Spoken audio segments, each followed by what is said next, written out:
And the controversy is not between reason and faith. It's between two different kinds of faith. Everyone has faith, and everyone has reasons for their faith.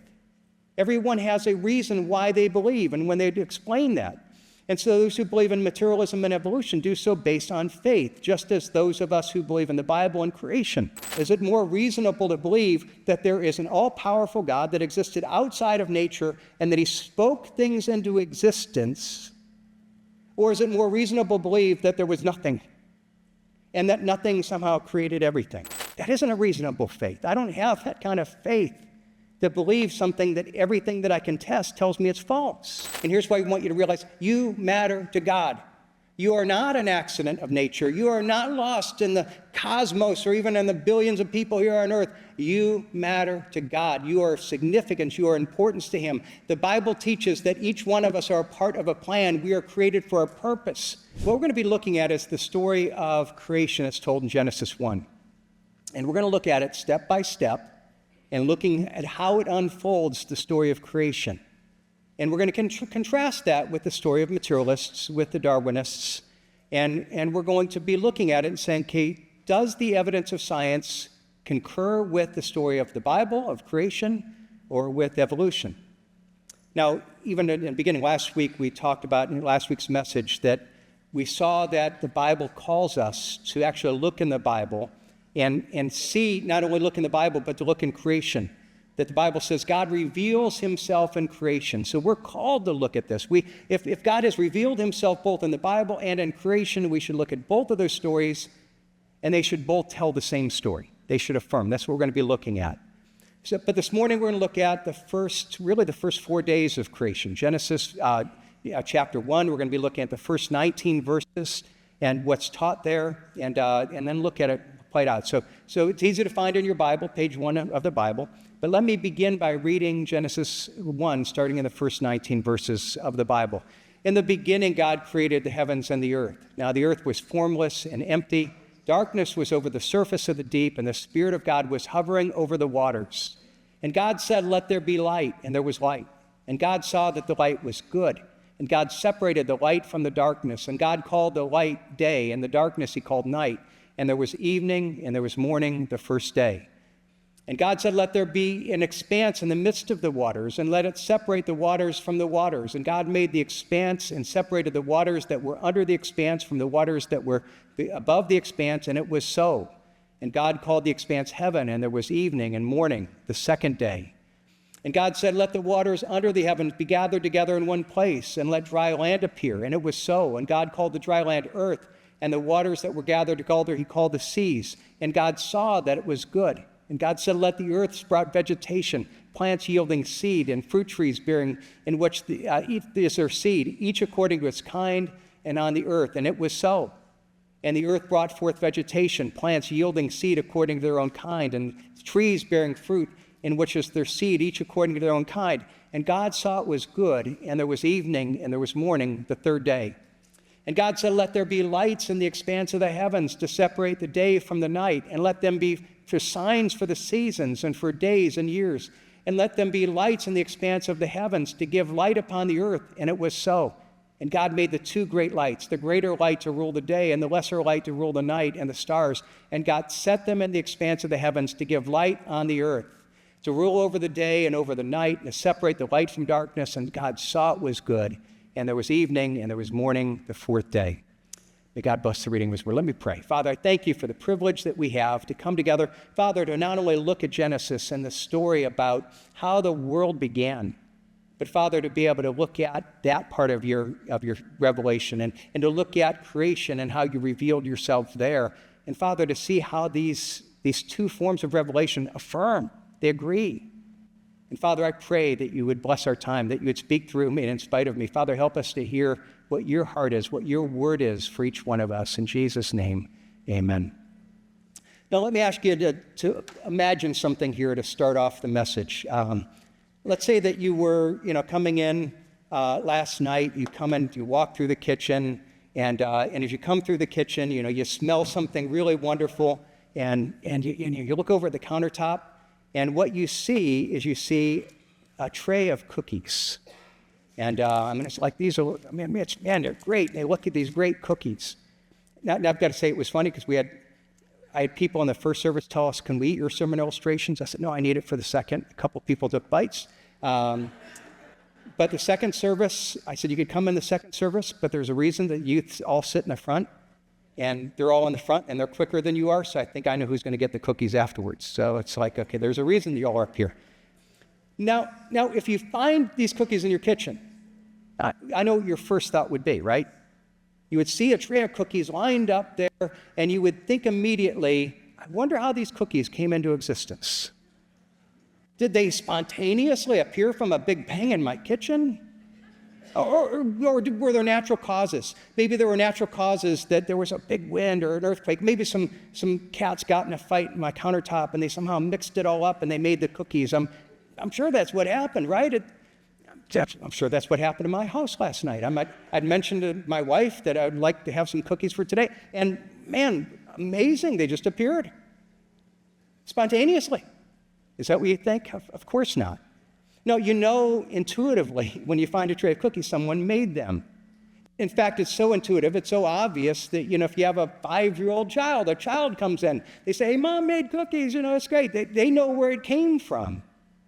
It's so obvious that you would think that it would be kind of crazy if someone pressed you on it.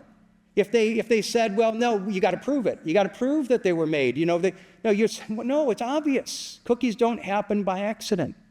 You have to have someone who gets the ingredients, and they gather all the right ingredients, and they put it in the right amount, and then they mix it up, and they put it on the cookie sheet. They take the dough, and they put it on the cookie sheet, and they put it in the oven for the right amount of time, and they take it off, and they were all intelligent steps.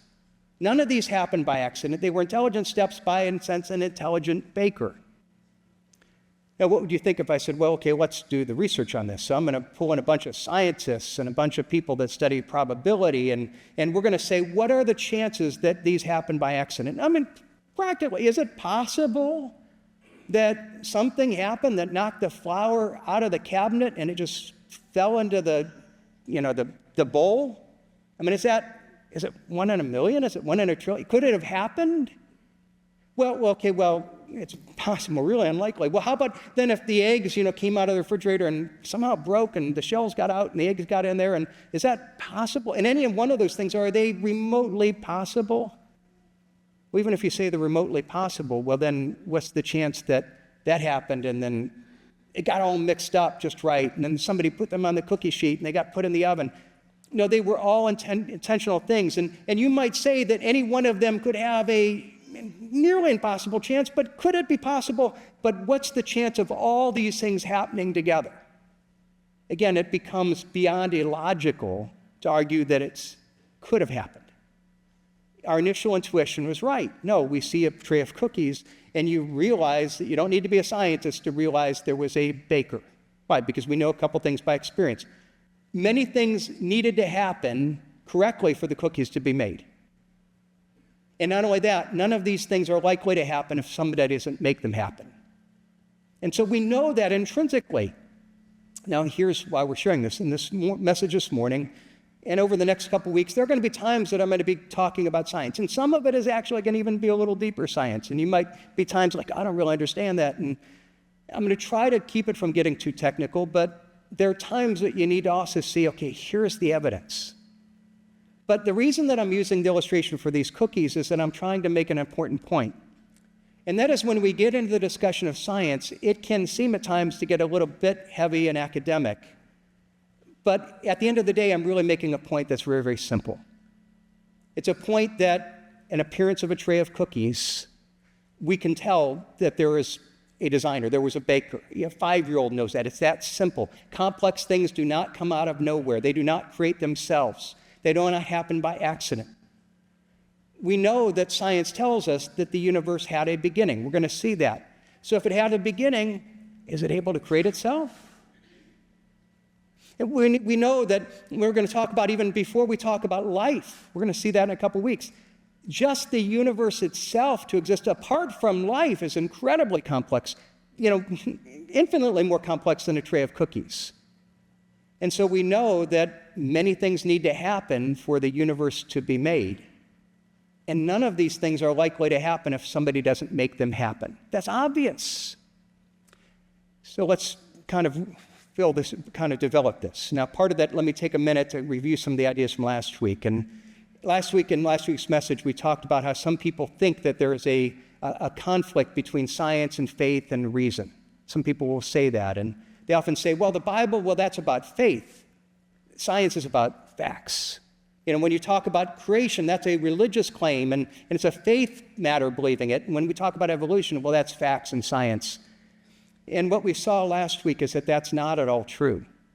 Number one, there aren't two kinds of truth. There aren't religious truth and scientific truth. There's one kind of truth. And when we talk about how the world began, either God created or created by evolution, that's a historical, scientific, religious claim, all of them. And it's either true, one's false, across the board. And so it's not only that, but then when we look at it and they say, this is facts and that's faith. And one of the things we talked about last week is all our beliefs are in part based on faith. It's based on faith, which we try to prove and demonstrate. There's reasons behind our faith. And so when we think about this whole idea of evolution, it starts with a presumption that cannot be scientifically true. Many of them start with the idea that, there cannot be a God, the material world is all that exists, and they claim that's scientific. It's not scientific, because there's no scientific evidence for that. That's a philosophical, theological claim. There's no evidence behind it. And so when we look at this, then we have two statements of faith. A materialist, all that exists is a material world, and that we're a product of nature, and creation, who says, no, God existed beforehand, and he created everything. And the controversy is not between reason and faith. It's between two different kinds of faith. Everyone has faith, and everyone has reasons for their faith. Everyone has a reason why they believe, and when they explain that. And so those who believe in materialism and evolution do so based on faith, just as those of us who believe in the Bible and creation. The debate isn't between faith and reason, it's between two positions of faith and realizing what is the reasonableness, because while everyone has some faith, some positions of faith are far more reasonable than others. Some positions are far more aligned with reason and science and logic than others. And so what we've got to look at is look at the evidence of science and see which argument has a more reasonable faith. And I think what we're going to see this morning, I think what we're going to see in the coming weeks, is that the facts of science are very much aligned with the story of creation, with the story of Genesis. And those who believe in materialism are doing so. And we'll actually have quotes from them that basically they acknowledge the facts are all against them.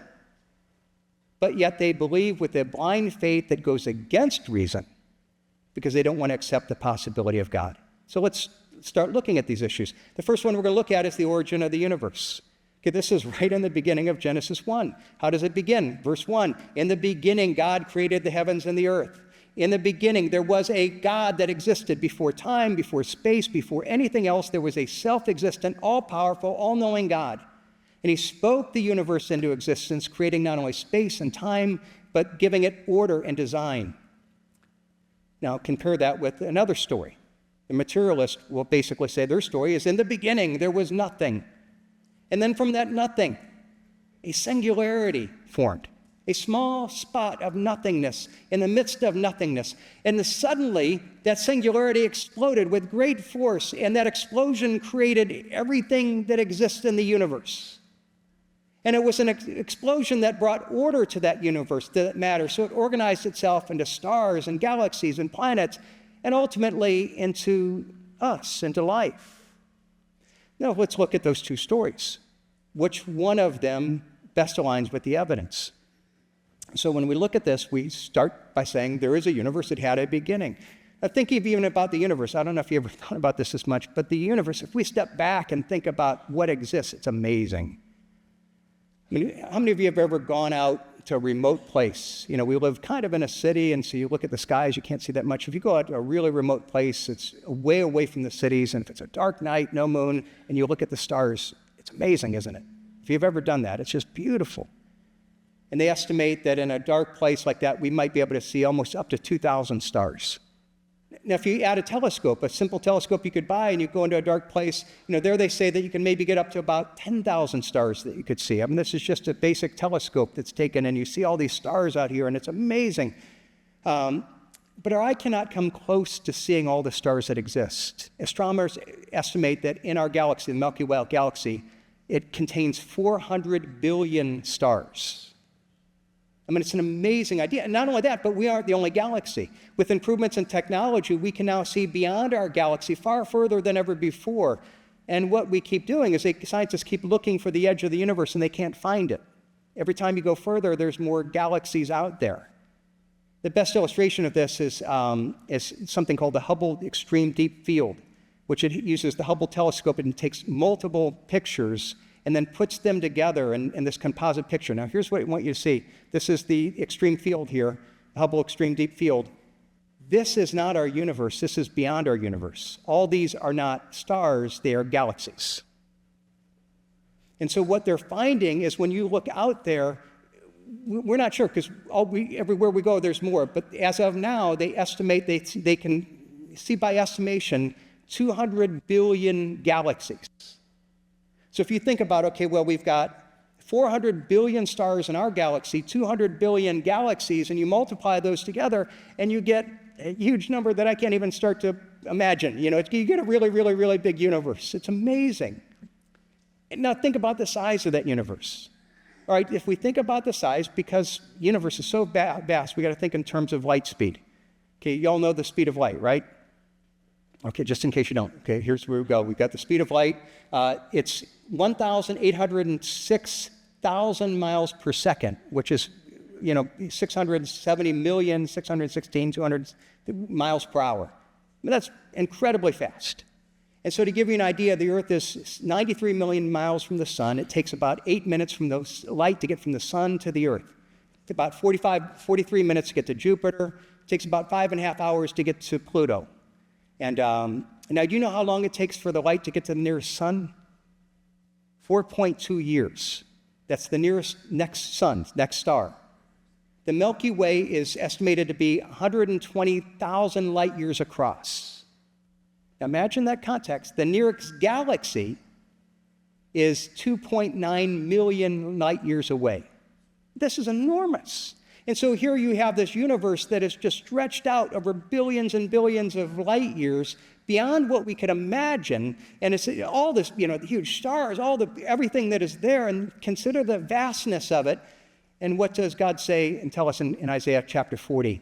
Who, God, has measured the waters in the hollow of his hand and marked off the heavens with a span. God looks at it and says, how's big the earth? Here's the oceans. How big's the heavens? Oh, about this big. That God holds these things together. He's the creator. That's God. That's what the Bible teaches. But if you don't believe in the Bible, where do these things all come from? Now, according to evolutionary scientists, up until the mid-1900s, they all believed that the universe was eternal because they're materialists. So there is no God, so the material had to exist. It couldn't have had a beginning. It's existed forever. And so they believed it had no beginning, and the story of evolution is how material has organized itself. In the early 1920s, there was a Belgian priest who was also a scholar, and he looked at the story of creation in the Bible. And from the Bible, he concluded that he thought that like we would find that God created the universe in a single spot, and they flung the stars out, and he said when we are able to see it, he predicted that we would find that the universe is expanding. Now, this was mocked. This was mocked by evolutionary scientists. They gave it a name. They gave it a mocking name. They called it the Big Bang Theory. It was the evolutionists, the materialists said, oh, what a crazy idea. They mocked it. Why? Because the universe had to be eternal according to them. And to give you an idea of how this is viewed, let me give you a quote from a guy, Sir Arthur Egerton, who was a very famous scientist, winner of a Nobel Prize. He was a pure materialist. He was the guy that was famous for saying that the cosmos is all that there is, ever was, or ever will be. So that's what he believed. In 1931, here's what he wrote. Philosophically, the notion of a beginning is repugnant to me. I should like to find a genuine loophole. I simply do not believe that the present order of things started off with a bang. The expanding universe is preposterous, incredible. It leaves me cold. Now, why is he arguing against that? He's arguing against it. He's offended Because if the universe is expanding, that means you go back in time and it contracted and it started in a single place. And that means that it's not eternal. And so he's trying to figure this out. And actually, this was written after we started to get evidence of the universe expanding. He's arguing against the evidence. Why? Because he doesn't want there to be a universe that had to have a beginning, because that implied that you had to have a beginner. And so what you did is you had people like him who denied the evidence for about 20 years. They argued against the evidence of things expanding. They disagreed, but the problem was in the late 20s and the 30s, you had Edwin Hubble. Some of you might have heard of him. He started to use these huge telescopes and looked out in the sky, and he found this evidence that the universe was expanding. The stars were moving away. So they argued against it. They denied it. And finally, when they couldn't deny it anymore, they came up with another idea. They talked about the rebounding universe. And so they had this idea, well, it's expanding, but then its gravity is going to pull it back in, and it's going to come back in, and it's going to explode again, so therefore matter is still eternal. Well, then in the 1980s, they found out that actually the universe is not only expanding, it's accelerating. So that's impossible. It destroyed that. So they were proven wrong. These people that for decades had been arguing, matter is eternal, it had no beginning. They mocked the idea of God creating from a single point. They were proven wrong. So what did they do? Did they say, we're wrong, maybe the universe had a beginning, well, let's look to God? No. Because they started with the assumption there is no God. And when the facts prove us wrong, we just have to change our theory to prove what we already know to be true. And so what did they do? They now said, well, the Big Bang idea that we mocked, that's our idea. So many of us, when we hear the Big Bang, we think that's an evolutionary concept. It was actually mocked by evolutionists. It was a creationary concept of God's creation. But now they're saying, no. And as we said before, their story, in the beginning there was nothing. And from that nothing, there was a singularity that formed. And out that spot of nothingness, there was an explosion, and it created everything in the whole universe. But where did the singularity come from? We don't know. What is a singularity? We don't know. How did it come into existence? I don't know. But there was nothing, and it exploded, and it created everything. Does that make sense? Is that logical to you? Okay, let's evaluate it by science, by simple laws of science and logic, what they call the laws of causation. This is widely accepted in science and in logic. Okay, we know that from science the universe is not eternal. It had a beginning. And logic would seem to tell us that it had a cause. But they argue, no, it created itself. I mean, there was nothing, and then there was a singularity that created itself, and somehow it did this. Now, is that what we see in nature? Again, what is the law of causation? It's simply this. Everything that had a beginning had a cause. We know that. That's a scientific truth every time we see it. It's never not true. Well, then science proves that, even though you don't want to see it, the universe had a beginning. And if this is true, and if the universe had a beginning, therefore, the universe had a cause. It had a creator. The laws of science and nature all point toward that.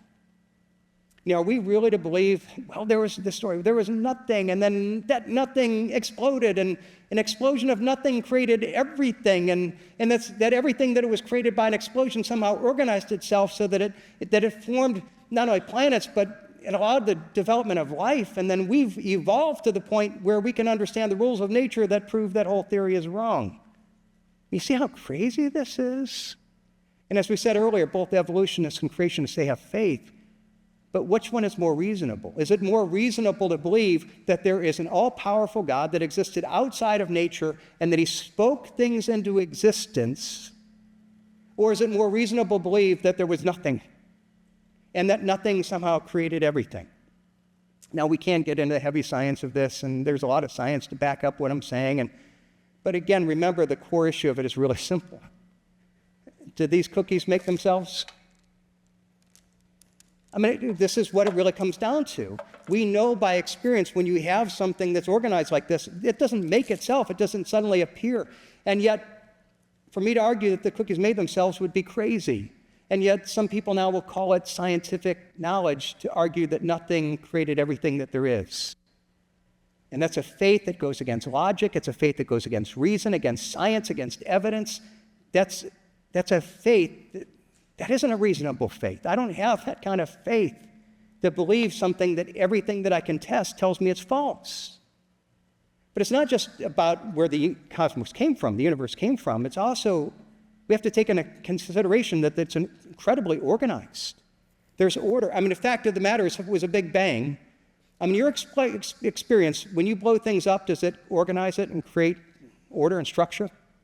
I mean, in my experience, if something gets blown up, it gets disordered. That's generally what we see. But what we see is an incredible order in the universe. And what we're going to see in a moment, as scientists have discovered, is that for the universe to be able to work, for it even to be able to exist, there are these physical laws, dozens of physical laws, that have to be perfect or the universe literally doesn't work. They refer to this as the fine-tuning of the universe. You think of it this way. Think of a radio. And if you have a radio and you've got, maybe 100 things, and if you've got to tune in just the right place for us to get the radio reception.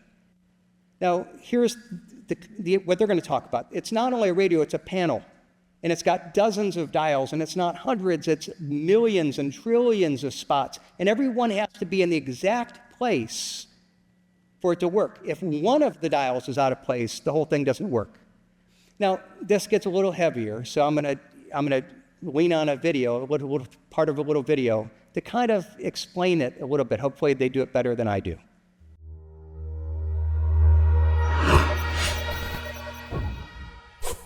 From galaxies and stars, down to atoms and subatomic particles, the very structure of our universe is determined by these numbers. These are the fundamental constants and quantities of the universe. Scientists have come to the shocking realization that each of these numbers has been carefully dialed to an astonishingly precise value, a value that falls within an exceedingly narrow, life-permitting range. If any one of these numbers were altered by even a hair's breadth, no physical, interactive life of any kind could exist anywhere. There'd be no stars, no life, no planets, no chemistry. Consider gravity, for example. The force of gravity is determined by the gravitational constant. If this constant varied by just 1 in 10 to the 60th parts, none of us would exist. To understand how exceedingly narrow this life-permitting range is, imagine a dial divided into 10 to the 60th increments. To get a handle on how many tiny points on the dial this is, compare it to the number of cells in your body, or the number of seconds that have ticked by since time began. If the gravitational constant had been out of tune by just one of these infinitesimally small increments, the universe would either have expanded and thinned out so rapidly that no stars could form and life couldn't exist, or it would have collapsed back on itself with the same result: no stars, no planets, and no life. Or consider the expansion rate of the universe. This is driven by the cosmological constant. A change in its value by a mere 1 part in 10 to the 120th parts would cause the universe to expand too rapidly or too slowly. In either case, the universe would again be life-prohibiting. Or another example of fine-tuning. If the mass and energy of the early universe were not evenly distributed to an incomprehensible precision of 1 part in 10 to the 10 to the 123rd, the universe would be hostile to life of any kind.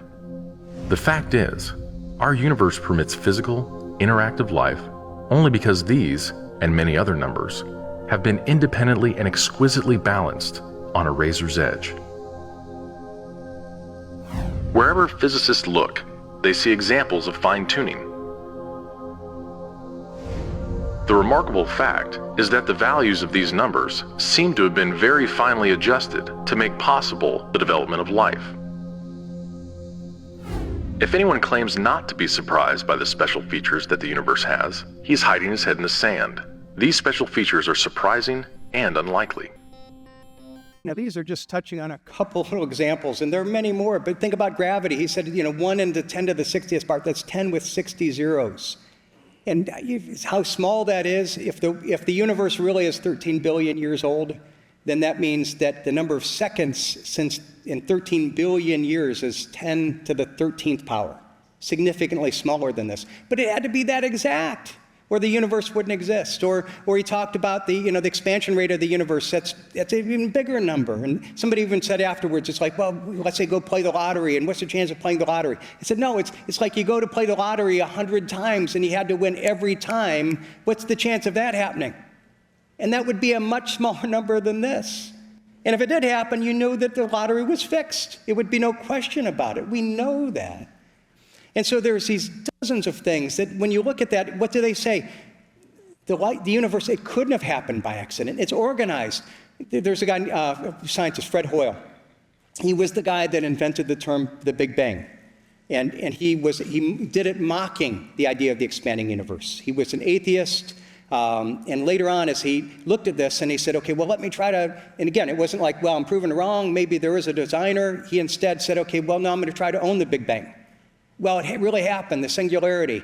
Well, and then he's confronted with all these numbers and how amazingly impossible it is. And look at what he said. Now, this is an atheist who does not believe in God, and here's his conclusions. He says, a common sense interpretation of the facts suggests that a super intelligent intellect is monkeyed with the physics as well as chemistry and biology. The numbers one calculates from the facts seem to me so overwhelming as to put this conclusion beyond question. So he's sitting there saying, all the facts point toward this, all that point towards a designer. It's beyond question, but I don't believe it. Because I know that there can't be a God. So even the fact that there's all this evidence, I still choose to believe and have a faith that totally goes against science, against reason. They're scientists saying this. See, we've got to ask, what is a common sense interpretation? A common sense, when we look at this, an evolutionists try to explain it, and some will say, well, it just proves that we're the anthropic principle. It proves that it happened, so we're really, really, really, really lucky. No, the fact is that it proved that it couldn't have happened by accident. Or now the new thing is the multiverse theory. Now, some of you might think, oh yeah, multiverse, Spider-Man, and this and that, superheroes, different color capes. And actually, if you want to know what the multiverse theory is, those that believe it, it's actually out there. They're saying it's a multiverse possible. And the whole argument is that you have every universe that could exist does exist, so that there's one that works. Every other universe that does exist doesn't work. And so it's not like there are different people, we have different stories that we have. It's like, no, everything else, the universe doesn't work. There's only one that actually exists. And there's no evidence for that. So where did it come from? You have people that are trying to say, how do we explain it without God? So therefore, we'll come up with the multiverse idea. Now, how did the multiverse come from? How did you have a Big Bang that started all the universes? There's no evidence. Is that logical? Is that reasoning? Does it go with us? No. The other option is you go back to Genesis and you say it's possible there is a God, and if there is a God, and Genesis 1 said in the beginning there was nothing but God, and he created the heavens and the earth, and he brought order and design. That fits all of it. Let's go back to Fred Hoyle, that quote. Again, this is an atheist saying it. A common sense interpretation of the facts suggests a super intellect is monkeyed with the physics and well as chemistry and biology.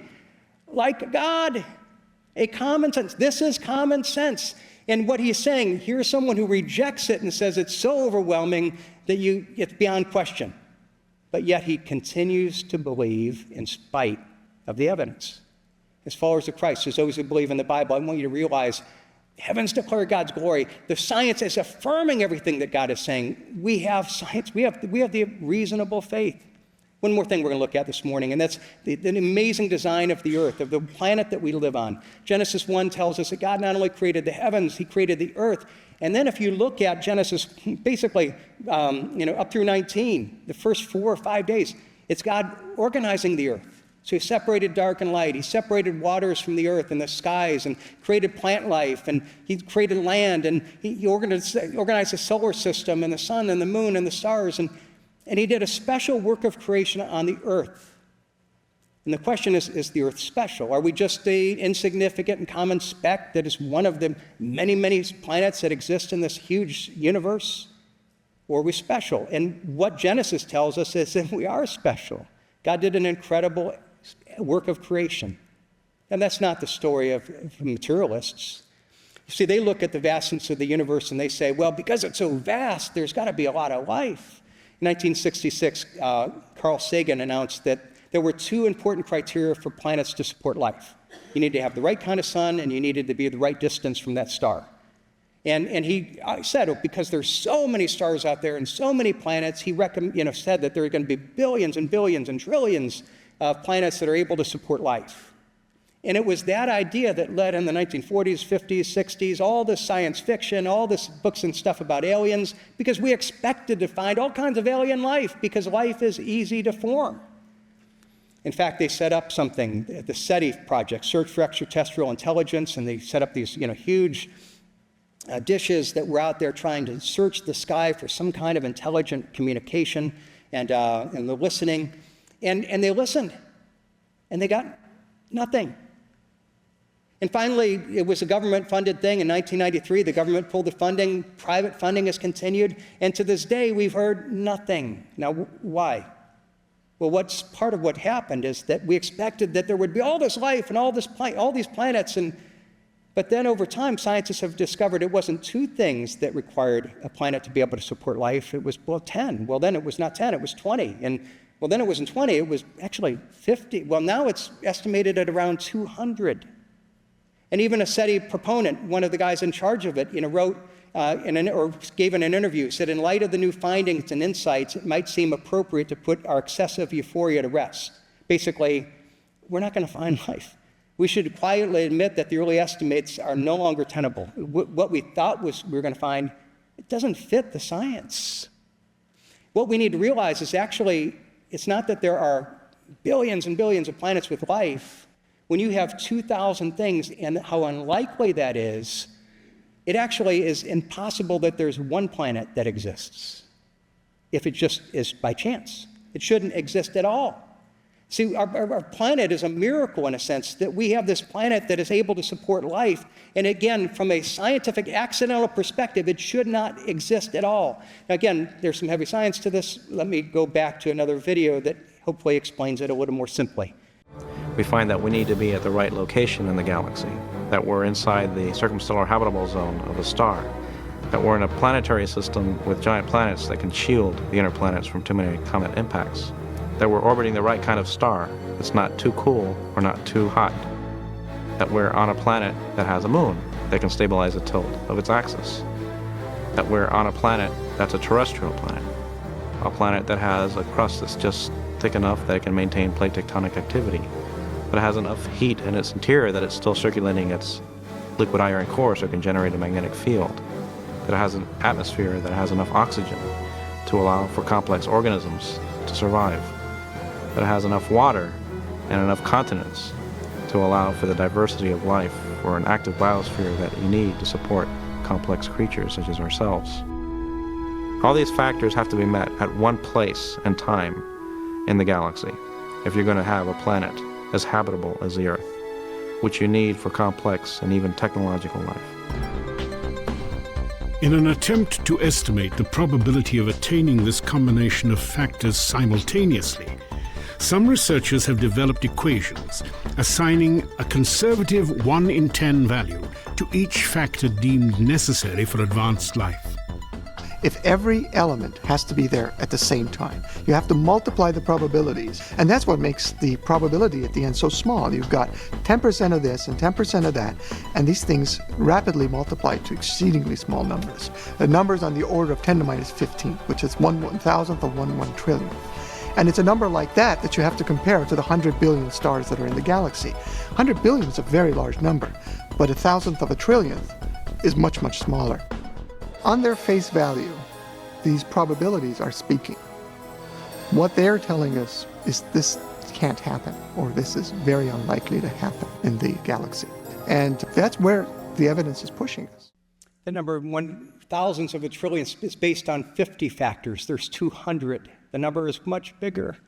And when you look at that, what it says is that the fact that life exists on one planet by accident is beyond impossible. And when we look at this and we say, is it possible that one or two or some of these things? Yeah. Is it possible that the flower fell into its own, that something happened with one or two? It's unlikely, but is it possible?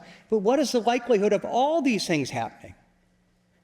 Cooking cookies, it's got 8 things together, and there's a couple things to get mixed together. There's a couple steps. And the chance we know that of this just appearing, that this being an accident, I mean, that's of course you look at it and say, no, it would be silly to argue that that's by nature, that that's by accident. And yet somehow, again, you have people that will look at this and they will talk about, look at the world and, oh, it happened by accident. My friends, that makes no sense. It goes against logic. It goes against science. And yet people choose to believe, not because of the evidence, but in spite of the evidence, because they don't want to believe in God.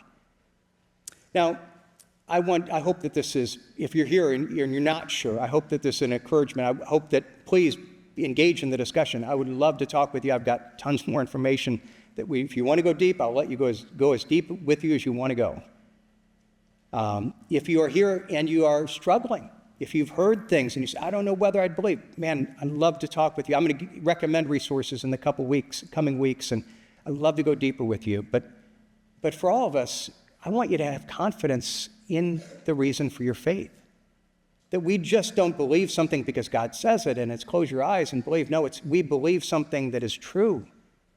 And it's true not only spiritually and in the Bible, it's true in science, it's true. Every aspect of God's revelation affirms it.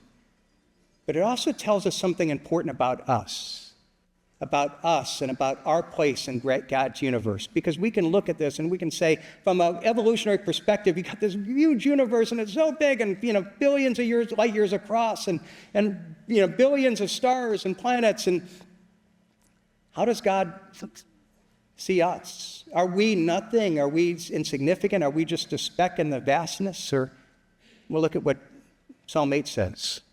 It says, when I look at your heavens, the work of your fingers, and the moon and the stars that you have set in place, what is man that you are mindful of him, and the son of man that you care for him? And he's sitting there saying, there's this vastness, but you know what? God, you care for us. We're significant to you. And the story of creation is a story of God creating ultimately the culmination of his creation, man, and saying it is good and he cares about us. But that's not the story of evolution, of materialism. No, in the story of materialism, what is man? Some of you might be aware of the guy Bill Nye. Some of you might have heard of him. Sometimes he's known as Bill Nye, the other science guy, that kind of copies some of my stuff, I know. But well, in 2010, he was named Humanist of the Year. And as an acceptance speech, he explained his views. This is what he said. He said, I am insignificant. I am just another speck of sand, and the earth is really in the cosmic scheme of things just another speck. And the sun an unremarkable star. Nothing special about the sun. And the sun is another speck, and the galaxy is a speck. I'm a speck on a speck orbiting a speck amongst other specks, amongst still other specks in the middle of specklessness. And then he summed it up, and this is his quote, I suck. That's what he said. And later in an interview, he said that his view is that humans suck, coming from the idea that from an evolutionary perspective, he said, I've learned that as I learn more about evolution, I realize from a nature's point of view, you and I aren't such a big deal. Humankind isn't that special. There's no meaning, there's no significance. We're just a speck on a speck in the middle of a speck. That's where that belief system leads. But it's not what the Bible teaches. And there may be some of you here that you think, okay, well, am I valuable? I suck. I'm nothing. I'm just a speck. Do I matter to anybody? And here's why we want you to realize you matter to God. You are not an accident of nature. You are not lost in the cosmos or even in the billions of people here on earth. You matter to God. You are significant. You are importance to him. The Bible teaches that each one of us are a part of a plan. We are created for a purpose. That the story of creation isn't God loving nature, it's God loving us and creating a world where we can live so that we can know him. And then the whole story of the Bible is God's pursuit of us so that he can know us. So you get into the Gospel of John and it begins talking about creation, but Jesus Christ is the creator. And Jesus Christ, the creator, then came to mankind. Look what it says in John chapter 1, verse 9. The true light, which gives light to everyone, was coming into the world. He was in the world, and though the world was made through him, yet the world did not know him. He came to his own, and his own people did not receive him. The creator that came into the world actually came into his creation. Why? Because we were separated from him by our sins, and he came to die on the cross for our sins, that we could know him. So that the purpose is, to all who did receive him, who believed in his name, he gave the right to become children of God, who were born not of blood, nor of the will of the flesh or the will of man, but of God, that we would be children of God. My friends, if you're here today, you are not a speck. You don't suck. You are not meaninglessness. You are created by God for a relationship with him. He loves you. And the story of the Bible is God pursuing you. Even as we rejected God, rebelled against him, God says, no, I pursue you. I want a relationship with you. To the point where the Creator took on human flesh and moved into his creation and then took on death for us, so that all who would receive him, who would acknowledge our need, ask his for forgiveness, we can have a relationship with him. Have you ever done that? And if you have done that, you understand how incredibly valuable and precious you are. That the Creator who measures the heavens with the width of his hand like this says, I love you. You are important to me. I want a relationship with you. Understand that. Live into that. That's your identity. That's the relationship God calls us to. If you have a question about the message, Community Church, or Jesus Christ, send us a text to 330-400-3242.